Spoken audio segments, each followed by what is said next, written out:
अपनी शर्म को मारो, आपके बच्चे भी होंगे। कभी आपने सरपंचाई से पहले आपने भी तो विद्यार्थी जीवन जिया होगा। टेंथ वाले बच्चों से, प्रशासनिक अधिकारी बनने जाने वालों से मैं पूछूंगी कि अब कहाँ गए कोचिंग वाले? फर्स्ट ग्रेड के लिए लड़ रहे हैं, मैं उनसे पूछूंगी कि आज कहाँ है वो कोचिंग वाले? ये चूरू वाली जो घटना देखी, इतनी शर्मनाक घटना है कि एक महिला कांस्टेबल पे एक पुलिस अधिकारी हाथ उठा रहा है। तो आप सोचिए इन 859 में ऐसे कितने किरदार होंगे जो कल को आपकी बहन बेटियों को तो सुरक्षित छोड़ो, आपको किसी जगह खड़े रहने लायक नहीं छोड़ेंगे। दिन होने को आए, हमें SI भर्ती परीक्षा जो 2021 की फर्जीवाड़े की भर्ती है पूरी तरीके से, इसके लिए हमारी लड़ाई आज इतने दिनों से कंटिन्यू लगातार चल रही है।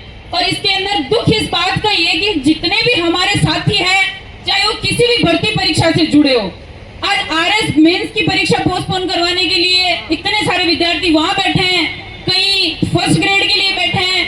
तो दुख के साथ ये बात बोलना चाहूंगी कि आप लोगों में आपकी यूनियन नहीं है, आप में एकता नहीं है इस चीज की, क्योंकि आप सब इस चीज से पूरी तरह वाकिफ हो चुके हैं कि 2021 की SI भर्ती परीक्षा नहीं थी, वो थी इन सरकारों की मिली भगत, जिससे बच्चों के और उनके परिवारों की कमाई को इन्होंने इतनी बुरी तरीके से नोचा है। और पेपर माफियाओं के अंडर में आके इन्होंने हमारे भविष्य के साथ और हमारे वर्तमान के साथ इन्होंने खिलवाड़ किया है। शर्म आनी चाहिए इन सरकारों को कि अब तक भी ये हमें सिर्फ एक इतना सा हवाला दे रहे हैं कि इसके अंदर जो 859 लगे उनके साथ अन्याय होगा।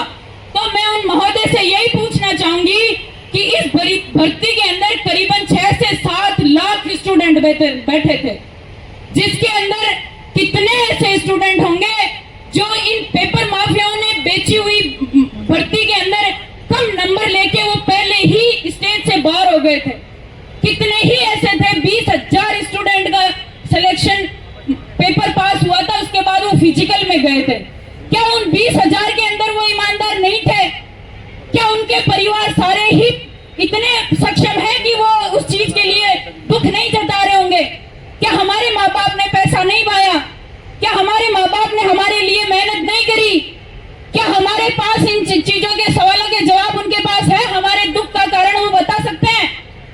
हमें महोदय यहाँ 50 दिन तक इस तपती धूप में बैठने का बिल्कुल शौक नहीं है, ना ही हमें राजनीति में कोई आगे जाके हमें ये सोचना है कि हम अभी से उसकी शुरुआत करें। हमें इस चीज का दुख है कि इस भ्रष्ट तंत्र ने इन पेपर माफियाओं को इस तरह की शह दी है कि आज हमारी हाईकोर्ट, आज हमारा न्यायालय इस तरह अपना वक्त जाया कर रहा है इनके लिए। इनको बार बार चेतावनी दी जा रही है। पिछली बार जब सुनवाई हुई थी तो उसके जब सुप्रीम कोर्ट का पश्चिम बंगाल वाला जो मामला था उसको अटैच किया गया था, उसके पॉइंट नंबर लगभग 6 या 7 में ये चीज स्पष्ट रूप से की गई थी कि अगर इसके अंदर अगर इसके अंदर अपारदर्शिता हुई है और इसके अंदर चोरी हुई है, अगर पेपर बिका जाता है तो जो कुछ एक स्टूडेंट इसके अंदर न्याय की दृष्टि से देखे जाते हैं कि वो ईमानदारी से लगे तो उनको दरकिनार किया जाता है। क्योंकि भ्रष्ट तंत्र के खिलाफ जो लड़ाई आज चल रही है हमारी तथ्य और प्रमाणों के आधार पर चल रही है।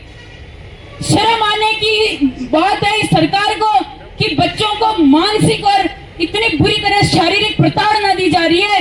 RS मेंस की तैयारी करने वाले आ रहे हैं, उसके अंदर 10 जने, 20 जने, 50 जने ऐसे होंगे जो अपने अपने बहन भाइयों या अपने साथियों के लिए लड़ रहे होंगे। हमारे साथ आज बैठे हैं, मैं धन्यवाद करती हूँ उन बुजुर्गों का, इन पेरेंट्स का जो हमारी लड़ाई में हमारे साथ है। क्योंकि हमारे माँ बाप शायद यहाँ नहीं आ सकते, लेकिन जो आ सकते हैं आज वो हमारे साथ कंधे से कंधा मिला के चल रहे हैं। हमने सरकारों से लड़ाई करी, हमने कानून से लड़ाई करी, हमने जेल के पीछे भेजा, हमने उन चीजों को तोड़ा। लेकिन वो कहते हैं इस सरकार को कि कायदे में रहोगे तो फायदे में रहोगे। जिस दिन युवा अपने इस उदारता से उग्रता पे आ गया, उस दिन ये सरकार सोच नहीं पाएगी कि युवाओं के साथ अन्याय करने का परिणाम होता क्या है। और हमें इस चीज पे बहुत धन्यवाद के साथ साथ बहुत गर्व महसूस होता है कि हमारे साथ सांसद महोदय इस लड़ाई में लगातार बैठे हैं। मैंने एब्सेंस दे दी होगी, लेकिन महोदय सांसद साहब ने, हनुमान जी ने यहाँ उपस्थिति देके ये बता दिया कि आज ये किसी राजनीतिक मुद्दे की लड़ाई नहीं है। ये उन युवाओं के दर्द की आवाज को लेकर जा रहे हैं, ये उन युवाओं के लिए लड़ रहे हैं जो आने वाली पीढ़ी के लिए एक परिणाम साबित करेंगे, एक उदाहरण पेश करेंगे। क्योंकि जो भ्रष्ट तंत्र में, भ्रष्ट तरीके से इस तंत्र में जाके आने वाली पीढ़ियों के 50 साल बनाएंगे, आप सोचिए आपका कहां कहां पुलिस प्रशासन से काम नहीं पड़ेगा। अभी लेटेस्ट ये चूरू वाली जो घटना देखी, इतनी शर्मनाक घटना है कि एक महिला कांस्टेबल पे एक पुलिस अधिकारी हाथ उठा रहा है। तो आप सोचिए इन 859 में ऐसे कितने किरदार होंगे जो कल को आपकी बहन बेटियों को तो सुरक्षित छोड़ो, आपको किसी जगह खड़े रहने लायक नहीं छोड़ेंगे। ये क्या न्याय करवा देंगे, ये क्या हमारी रक्षा कर लेंगे जो खुद पैसों से बिकवाए गए नमूने हैं, जिनको पेपर से लेना देना नहीं है। इनको सिर्फ और सिर्फ अपने काम इस तरीके से निकलवाने हैं, जिनके पास 40 लाख है वो आराम से नौकरी लगो। लोकतंत्र को इन्होंने भ्रष्ट तंत्र बना दिया। मोदी जी को ये आवाज पहुंचाने के लिए हमारे महोदय कह रहे हैं, क्योंकि अगर मोदी जी ने ये 25 सरकार चुनी है तो उन्होंने इनके अंदर योग्यताएं तो देखी होगी, योग्यता के आधार पर तो इनको चुना होगा। हमने इनके आश्वासनों को सच माना था, हमने सोचा था 2021 की कांग्रेस की भर्ती है, बीजेपी इसमें अच्छा काम करेगी, हमें इनको चुनना चाहिए, युवाओं के साथ ये न्याय करेंगे। अरे ये ओनली युवाओं की लड़ाई नहीं है, किसानों के बच्चों की लड़ाई है। एक एक किसान रो रहा है। हमारा जब रिजल्ट आया था हमारे माँ बाप भी रोए थे। 3-3 साल का इंतजार करने के बाद हमारा परिणाम नकारात्मक आने का दर्द हमसे पूछे वो कोई। कितनी बहनें ऐसी है जिन्होंने अपने पेरेंट्स खो दिए, कितनी ही बहनें ऐसी है जिन्होंने अपने सपने गंवा दिए, कितने ही भाई ऐसे हैं जिन्होंने अपने कर्म, जो उनको और तरीके से कोई रास्ता मिलता उन्होंने उस रास्ते को ठुकरा के और वर्दी की जोश और जुनून वाली नौकरी को चुनने के लिए चुन के और उसमें अपना पार्टिसिपेशन दिया, और मिला क्या? सिर्फ और सिर्फ इन पेपर माफियाओं की ये तपती धूप में बैठने के लिए 50 दिन का ये स्ट्रगल, और आगे न जाने कितने दिन तक चलता रहेगा। अरे भजनलाल सरकार को मैं आवाज दे के बोलना चाहूंगी कि भजनलाल जी अब तो जागो, अपनी शर्म को मारो, आपके बच्चे भी होंगे। कभी आपने सरपंचाई से पहले आपने भी तो विद्यार्थी जीवन जिया होगा, और ओनली सीएम के अलावा भी तो इतने कितने मंत्री महोदय बैठे हैं। क्या किसी की आवाज में हमारी दर्द की वो आवाज नहीं उठाने की शक्ति है क्या? हमारी डिप्टी सीएम एक महिला है, कुछ भी होने से पहले वो इस राज्य के लिए जिस पद पे बैठे हैं उनको आज लेटर्स लिखने पड़ रहे हैं, बेहोशी की हालत में जा रहे हैं आरएस वाले, उनको बेचारों को जाके सूद पूछने तक की उनमें वो नहीं है, उनकी संवेदनशीलता तक मर गई है। कर्तव्य तो उन्होंने पानी में बहा दिया, बिल्कुल ही आश्वासन नहीं दिया जा रहा है, इनसे फैसले नहीं किए जा रहे हैं। लेकिन हम भी इस राजस्थान के वीर सपूत हैं, हमारे माँ बाप ने जिस पसीने की कमाई से हमें सींचा है और हमें आज इस लायक बनाया है कि हम हमारी लड़ाई लड़ सके। हम हिलेंगे नहीं जब तक हमारी लड़ाई का अंतिम हमें परिणाम नहीं मिल जाएगा, और जीत तो निश्चित है। सीएम सरकार अगर इस पे फैसला देखे और इसको खत्म करवाने की भी कोशिश करे ना, तब भी हम एक बार के लिए सोचें कि वो कम से कम इस नतीजे भी तो पहुंच रहे हैं। फैसला सही के लिए या गलत के लिए कैंसिल करे या इसके अंदर एक्सक्यूज देके हमें सांत्वना दे, लेकिन शर्म आनी चाहिए कि उनकी इतनी हिम्मत नहीं है कि वो हमारा सामना कर सके। इसलिए मैं मेरे हर एक भाई बहन को यही बोलना चाहूंगी कि अपना मनोबल अपना तो मनोबल जगाए, लेकिन यहाँ उपस्थित होने वालों का मनोबल कृपया ना तोड़े। उन पे आरोप प्रत्यारोप, उनको मानसिक प्रताड़ना है, उनको टॉर्चर करके, उनको बेइज्जती करके उनकी ऐसे उनको तोड़े ना, क्योंकि ये लड़ाई आपके साथ साथ उनके साथ साथ आपकी और आपके भविष्य की भी है। हर उस विद्यार्थी को मेरी एक ही आवाज है कि एक हो जाइए। इस पवित्र प्रांगण में आपका हर एक स्टूडेंट का स्वागत है, और मैं धन्यवाद करती हूँ इन हर एक मेरे पिता समान बुजुर्गों का, जो जिनका कोई लेना देना नहीं है एसआई भर्ती परीक्षा से, लेकिन उनका लेना देना है इस राजस्थान के युवाओं से, इस राजस्थान के आने वाले भविष्य से। और दूसरी बात, एक सबसे मोटी बात मैं कहना चाहूंगी कि कोचिंग माफियाओं के सानिध्य में आप अपने आप को कितना बेच रहे हैं वो आज आप देख लीजिए। सबने ये कह के बोला था कि एसआई भर्ती परीक्षा बेनीवाल साहब की है, वो राजनीति चमकाने के लिए वहां पे बैठे हैं। तो आज मुझे यह बता दे, आरएस पोस्टपोन के लिए कितने कोचिंग वाले वहां पहुंचे। मैं उन टीचर्स का बहुत धन्यवाद करती हूं जिन्होंने अपने स्वाभिमान के साथ हमारा डायरेक्ट इनडायरेक्ट तरीके से साथ समर्थन दिया। उनके हम हमेशा आभारी रहेंगे। लेकिन इन मोटी मोटी रकमें लेके और पसीनों की खून पसीने की कमाई से जो आप उनको भरते हो, उनकी जड़ों में रखते हो, उनको पाल रहे हो, आप उनको गाड़ियों में घुमाने के औकात में लेके जा रहे हो, आज उनमें इतनी शर्म मर गई कि 50-50 दिन तक कोई लड़ी जाती है क्या? कोई स्टूडेंट इतना पागल थोड़ी है, उसको भी आगे की पढ़ाई करनी होगी। उस आरएस मेंस वाले बच्चों से, प्रशासनिक अधिकारी बनने जाने वालों से मैं पूछूंगी कि अब कहां गए कोचिंग वाले? फर्स्ट ग्रेड के लिए लड़ रहे हैं, मैं उनसे पूछूंगी कि आज कहां है वो कोचिंग वाले? क्यों उनका जमीर नहीं जागा?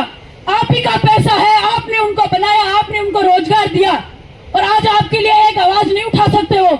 अरे वो कहते हैं कि हम राजनीति में अपना पक्ष नहीं रखते, विपक्ष नहीं रखते। अरे भाई, यहाँ पे आपके बच्चों की बात हो रही है, प्रमाणों के साथ हो रही है, तथ्यों के साथ हो रही है।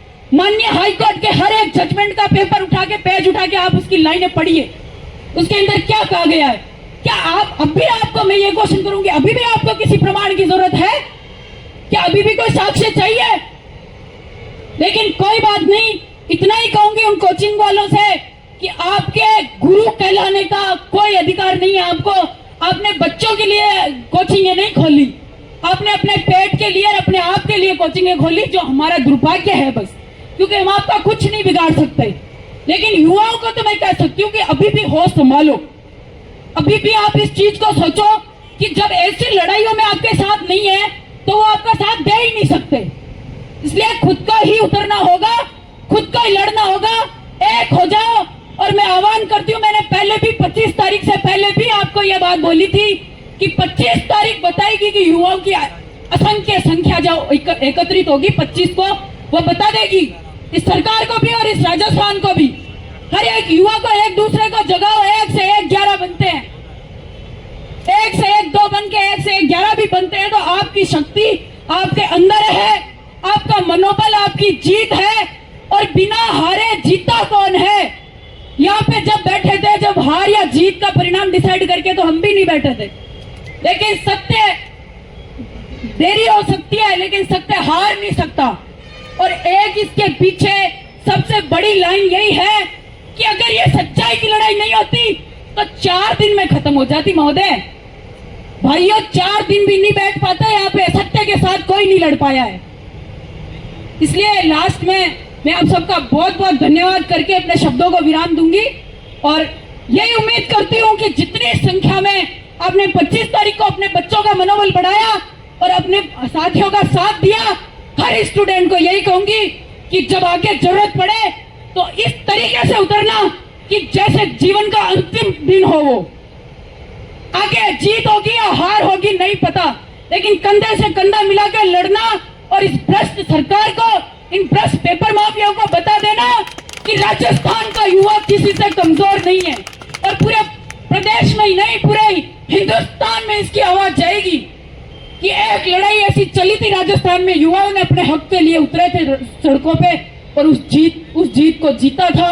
और इन पेपर माफियाओं के पीछे जो रावण बैठे हैं, उनकी लंका में ऐसी तीली लगाई कि जीवन के आने वाले 50 साल वो इस काम को नहीं कर पाएंगे। उम्मीद करती हूँ कि सब हमारा साथ देंगे और इसी तरह हमारा मनोबल बढ़ाते रहेंगे। जय हिंद। एसआई भर्ती रद्द करो, एसआई भर्ती रद्द करो, भजनलाल सरकार होश में आओ। अरे हम हमारा हक मांगते, हम हमारा हक मांगते, भजनलाल सरकार होश में आओ, होश में आकर काम करो, काम न करो तो डूब मरो। सरकार के साथ वो हर एक मंत्री भी डूब मरो जो हमारी आवाज नहीं सुन रहा। भारत माता की। हमारा लड़ाका कैसा हो, हमारा लड़ाका कैसा हो,